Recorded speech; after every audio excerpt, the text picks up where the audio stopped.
Outside of the deals for Sonny Gray, Shohei Ohtani, and the trade that sent Juan Soto from the Padres to the Yankees, there hasn't been much excitement in this 2023 MLB offseason.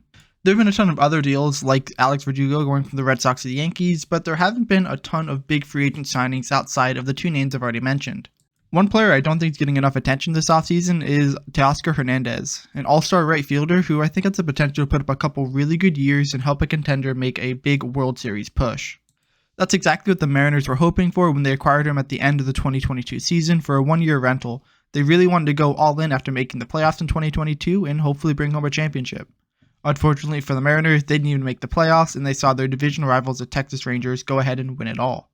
As Hernandez heads into free agency, it's interesting to look back and see exactly what he was traded for and how those pieces have panned out for their respective teams. In this video, I'm going to explore Teoscar Hernandez as a free agent and also look back at exactly what he did in a Mariners uniform in the trade that sent him from the Toronto Blue Jays to Seattle. We'll also take a retrospective look at the two players that the Blue Jays got back in this deal and see how they've panned out so far and if this trade can be called a success for either side. Before we go on, it would really mean a lot if you could either hit that baseball in the bottom right corner or the link in the description to subscribe to the channel. It really means a lot. It helps my channel grow and get you more baseball content like this, not only from me, but from awesome other creators out there as well.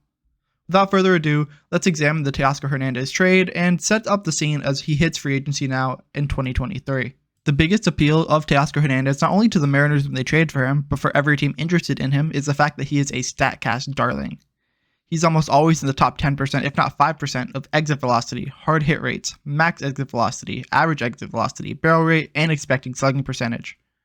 Although that just threw a bunch of words at you, basically all that means is he is a power hitter. He gets on base, he hits doubles. That's kind of who he is. He hits the ball hard, and that is something that teams are looking for more and more. It's how the game's trending, and Teoscar Hernandez fits that mold very well. Obviously, we don't get every single stat that teams use to evaluate players. That's proprietary information that they would never give away, but this is the best we can do. MLB provides us with some really awesome data, and teams do end up using StatCast data for this reason, to evaluate players. So given that data, all I can really do is provide you the information that teams do use in their evaluation. He's definitely someone that StatCast really likes, and that's in turn someone that teams generally really like. There is some variation in terms of what his value actually is. The reason why the Mariners are not going to re-sign him is because he strikes out a lot, which is sometimes what you get with people who have really hard hit rates and people who get a lot of home runs and doubles. They swing and miss a lot. That's the nature of the game. But he does provide a lot of value if you are looking for someone who you're okay striking out a little bit. I've already made a video on Eugenio Suarez. You can look at that in the top right corner right now. And the Mariners had a very simple philosophy there as well. Suarez has a very high strikeout rate, and they're looking to take that out of their lineup. They'd much rather have guys who can go and hit the ball in play and hope something good happens rather than having one of the three true outcomes be just a strikeout. And the Mariners decided there's not much good that can happen from a strikeout, so let's move on from it. That has left a pretty glaring hole in their lineup now that they don't have Teoscar Hernandez or Eugenio Suarez. It's a lot of power that they kind of let up. So it'll be interesting to see how they fill it, which is pretty curious why they're letting both of them walk at the same time. Hernandez has had somewhat of a down year in 2023, and that's kind of backed up by a somewhat down year in 2022 as well. He hasn't really put it all together like he did during his prime 2019 to 2021 in Toronto, where he won 2 Silver Sluggers, 2 top 20 MVP finishes, and an All-Star game appearance. So he hasn't put it all together since he made his big splash in 2021, but it's not a bad player by any means. I've already mentioned his expected slugging percentage is really high, and it's a little bit deflated this year, sitting around 235. His OPS is only 106, so there's some improvement there that could be had, and I wouldn't be shocked to see him improve on a new team. There's been some serious fluctuations in his stats across his career. His slugging has been over 100 points higher at certain points in this career, so I wouldn't be shocked if he comes back and has a resurgent 2024 in his age 31 season. He has a lot of potential to be a very good player, and I would not be shocked to see him really stick and be a solid contributor for a championship contending team going forward. You also saw on your screen that K rate of 31.1% is absurdly high, and that is really the main knock on Hernandez. It's not easy to have a productive season when you're striking out over 3/10 of the time, when your strikeout rate's higher than your batting average, and in this case it was higher than his on-base percentage. That's just not something that excites many teams. I think it's a good possibility that he brings it down. That 31.1% was a career high for him, so I wouldn't be shocked if we see aggression towards the mean as he strikes out a little bit less and gets on base a little bit more, since he hasn't had an on-base percentage season like that since 2017. So I think there's a good chance that he does go and regress a little bit towards the mean, get that OBP up, get that batting average up, and get those strikeouts down. Is it going to be a huge improvement? No. In his nature, he's going to strike out. That's part of the player he is. But I think he'll find a little bit more leveled out in terms of striking out less and getting on base more in 2024. The OPS should also go up if he goes to a little bit more of a hitter-friendly park. T-Mobile Field is not the most hitter-friendly in the entire world. There's some cavernous spots. So if he goes to a better ballpark, I think we're definitely going to see that OPS jump up by a lot as well. Again, he has one of the highest expected slugging percentages in all of baseball, and that's not supported by his .435 slugging in 2023. So I definitely think his numbers are going to have a nice turnaround in 2024. He just got a little bit unlucky. Players happen all the time where you just get a little unlucky, and luck is a huge part of the game of baseball. So I would not be shocked to see him be much better in 2024 for whatever team signs him, and I think that's something that should be very intriguing. Because he had a somewhat down 2023, maybe he's a little bit cheaper. If you can get him on a 1-year deal or maybe a 2-year deal and have him age 33, free agency again, and see exactly where he ends up, there's a lot of interesting things that could happen for a contender. The one thing about Hernandez that also limits his game is the fact that he's basically limited exclusively to right field. He's honestly might even be a better DH because his defense is not good. He was league average his first couple years, but things have kind of started to take a turn for the worse. It's not like he's a bad defender per se, but he's definitely not a good defender. He's probably worth about -1 WAR on the defensive side of the ball, and if you can go and DH him, you should go and do that.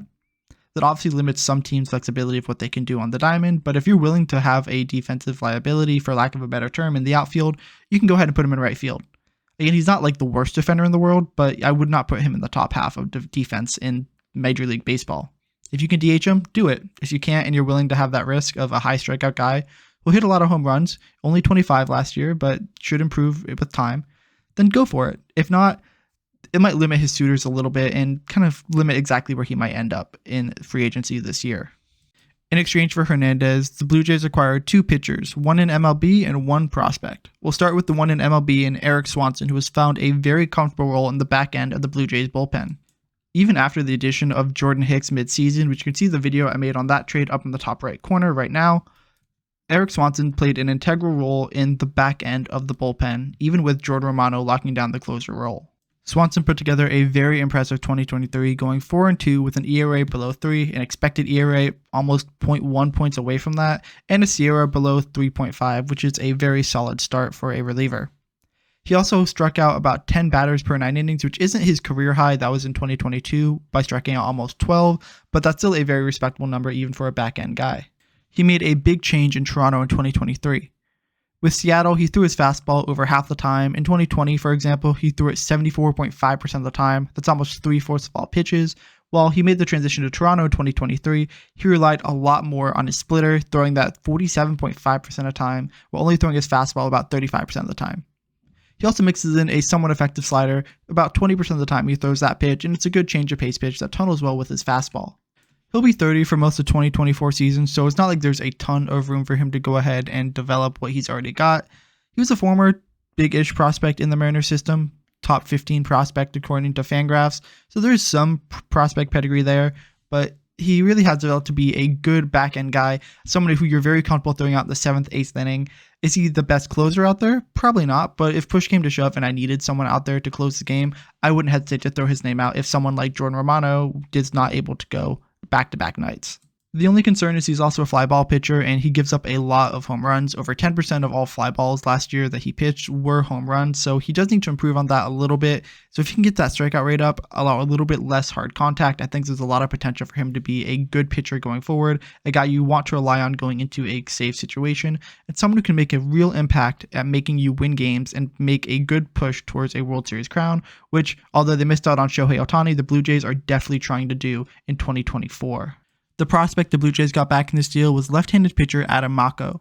Although his prospect pedigree has fallen a little bit since this deal, he's still someone I'd rank near the back end of the Blue Jays' top 30 prospects if you ask me to rank them.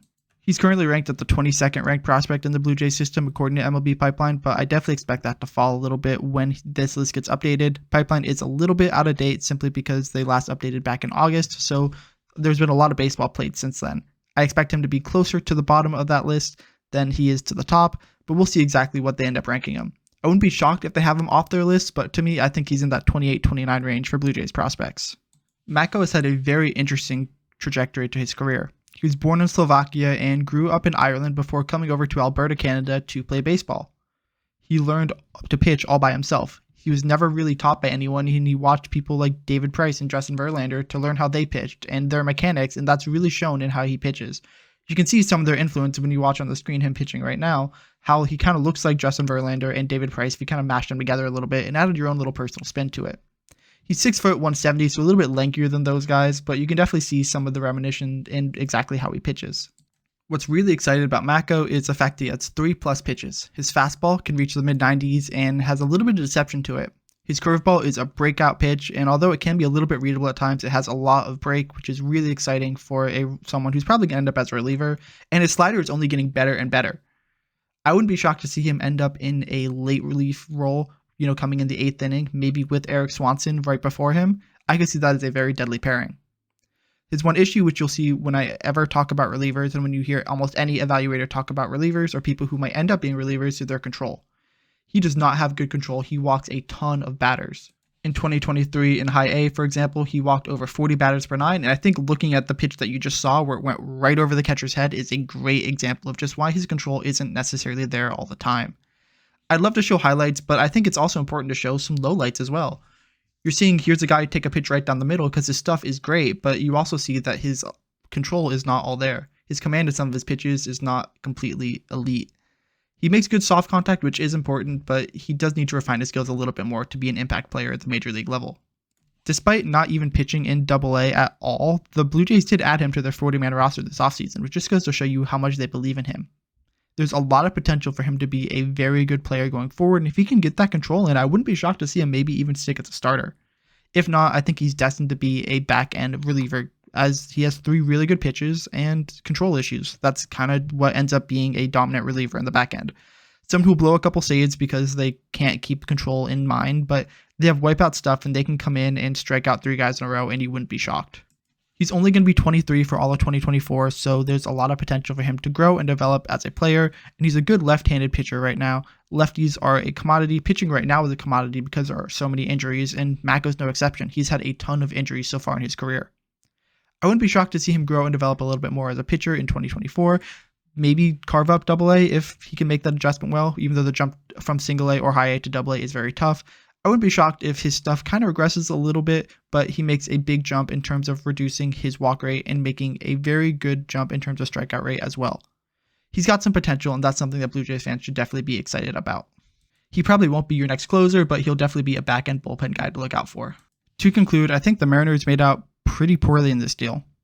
They're not going to re-sign Teoscar Hernandez. They've already got rid of Eugenio Suarez, which is basically like another clone at third base, so I don't understand exactly where they're going with this. They went all in, and now they're kind of throwing in the towel. It's not exactly what I would want to do. They got rid of Jared Kelenic, for instance. They're going on a very weird path right now. If I was a Mariners fan, I would not be excited. I live in Seattle. I know people around me are not excited. So we'll see exactly what the Mariners are thinking. But right now, I don't think they love what they're doing, at least from a fan's perspective. And if I'm a Blue Jays fan, I'm ecstatic. You got someone who's a back-end reliever and someone who will be a back-end reliever probably when Erik Swanson hits free agency. That's perfect. You can't beat that.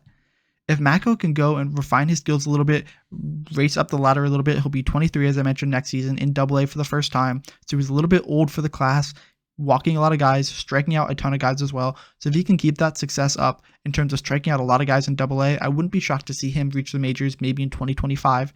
And if they really are going all in and just don't see a place for him, they can always flip him at some point and send him somewhere else, such as the Yankees or maybe the Dodgers or another team looking for bullpen help. Probably not the Yankees because they're in the division, but crazier things have happened. So we'll see exactly where that ends up. But if I'm a Blue Jays fan, I am very happy with how this trade turned out.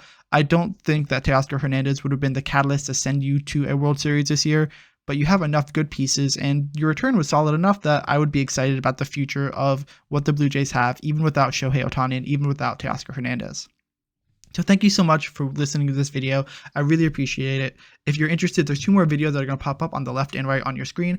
Go ahead and hit either of those if you're interested in watching that, and hit that baseball in the middle or the link in the description to subscribe to the channel. It really means a lot. It helps me grow. We'll give you more awesome baseball content, and I hope to see you in the next video.